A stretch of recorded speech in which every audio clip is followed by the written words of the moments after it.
નમસ્કાર. પ્રવાહ ગુજરાત ન્યૂઝમાં આપનું હાર્દિક સ્વાગત છે. વડોદરા જિલ્લા પંચાયત શિક્ષણ શાખાના હિસાબી અધિકારીના મનસ્વી વહીવટથી પગાર ન થતા ડભોઈ તાલુકાના શિક્ષકોમાં ભારે રોષ. દરેક જિલ્લા પંચાયત હસ્તક જિલ્લા શિક્ષણ સમિતિને રાજ્યમાંથી તારીખ 3/3/2026ના રોજ ગ્રાન્ટ ફાળવવામાં આવી હતી. જે ગ્રાન્ટનું શેડ્યુલ તારીખ 9/3/2026 સુધી ડીપીઓના આદેશ હોવા છતાં હિસાબી અધિકારી ટેબલ ખુરશી પર આરામ જ કર્યો હોય તેવું જણાય આવે છે. જ્યારે અમે તપાસ કરી તો જણાવે છે કે આજે પગાર નહીં થાય એનો સીધો મતલબ એ થાય છે કે રૂપિયાના કવર હોય તો જ આ શિક્ષકોના પગારના ડ્રાફ્ટની કામગીરી કરીએ, નહીં તો અમે બીજી કામગીરી કરીશું, પણ શિક્ષકોનો પગાર 10 તારીખ પછી જ કરીશું.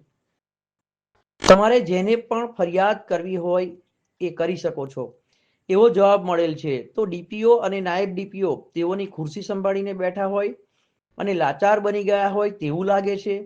વડોદરા જિલ્લા પંચાયત 7મા માળે શિક્ષણ ડીપીઓ તેમજ હિસાબી શાખાના એકાઉન્ટન્ટ ડભોઈ તાલુકાનો પગારનો ડ્રાફ્ટ બનાવવા માટે પણ રૂપિયાના કવરની આશા રાખતા હોય એવું લાગી રહ્યું છે.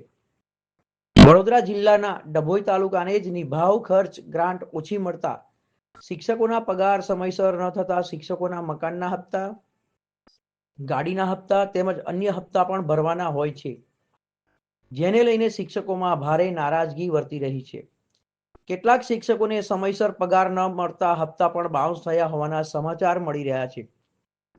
જેથી એક એડવાન્સ ગ્રાન્ટ વધારાની આપવામાં આવે તો અગાઉની ગ્રાન્ટ આવતા પહેલા માસનો ખર્ચો પડી જાય અને સમયસર તાલુકા પંચાયતને ગ્રાન્ટ મળે તેવી શિક્ષકોની માંગ છે. તારીખ 3/3/2026ના રોજ રાજ્યમાંથી ગ્રાન્ટ આવવા છતાં તારીખ 9/3/26 સુધી ડીપીઓ તેમજ હિસાબી અધિકારી ચૌધરી મેડમ તેમજ પંકજભાઈ રાણા તરફથી કોઈ પણ પ્રોસેસ થયેલ નથી.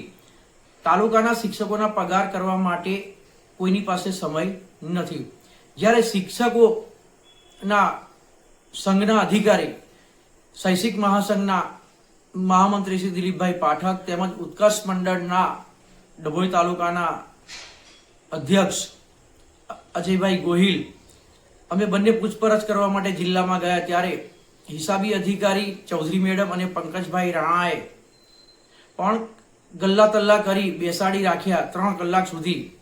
અને પૂછવામાં આવ્યું ત્યારે જિલ્લા પંચાયત શાખાના ડીપીઓનું મૌન એ શું કહેવા માંગે છે.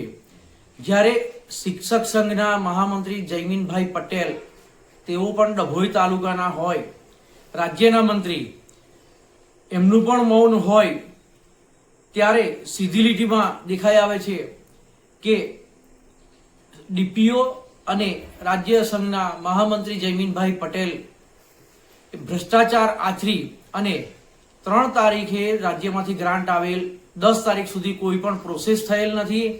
અને હિસાબી અધિકારી શ્રી બંને સંઘના અધ્યક્ષ અને મંત્રીને ઉડાવ જવાબ આપે છે. તમારાથી થાય એ કરી લો, પગાર 10 તારીખ સુધી થાય નહીં તો શું ડીપીઓ અને નાયબ ડીપીઓની ઉપર છે હિસાબી શાખાના અધિકારી?